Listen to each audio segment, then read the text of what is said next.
Welcome to State House Rock. I'm Policy Specialist Ryan Roth.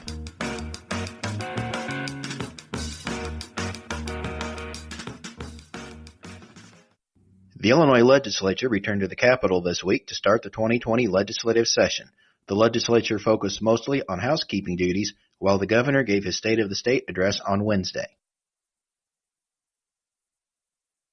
Following veto session last fall, Senate President John Cullerton announced he would be retiring from the Senate after the first of the year. The Senate met on January 19th and elected Don Harmon over Kimberly Lightford to be the next Senate President. Harmon was first elected to the Senate in 2002 and resides in Oak Park. Shortly after becoming president, Harmon announced he would resign his position as a partner at the law firm of Burke, Burns, and Pinelli to focus on his new role. President Cullerton's vacated Senate seat has been filled by Representative Sarah Feigenholtz. Feigenholtz worked as Cullerton's chief of staff when he was a state representative, was first elected to the Illinois House in 1994, and was an assistant majority leader in that chamber until recently.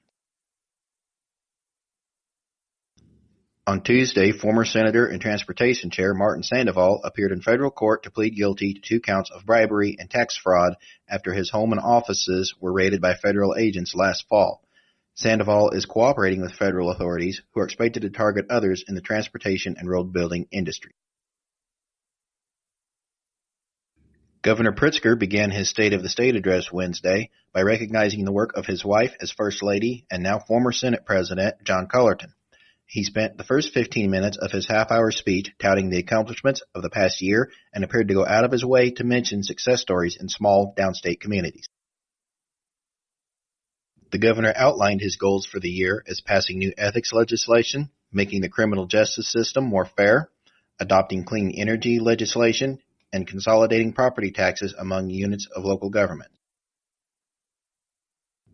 Pritzker asked the legislature to pass real ethics reform this session by banning legislators from working as paid lobbyists, requiring better disclosure of conflicts of interests, strengthening punishment for breaches, and ending the practice of retiring from the legislature one day and lobbying it the next.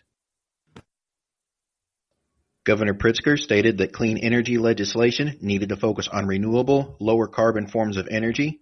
He was emphatic when he announced the old way of negotiating energy legislation is over. It will no longer be written by utility companies, but will instead put consumers and the environment first. President Harmon named Ram Villavalam chair of the Senate Transportation Committee on Wednesday. He replaces Senator Maddie Hunter, who was made vice chair of the committee and chair of the Senate Executive Committee. The legislature will return to Springfield on February 4th. The governor's budget address is February 19th. That's it for this edition of State House Rock. Thank you for watching.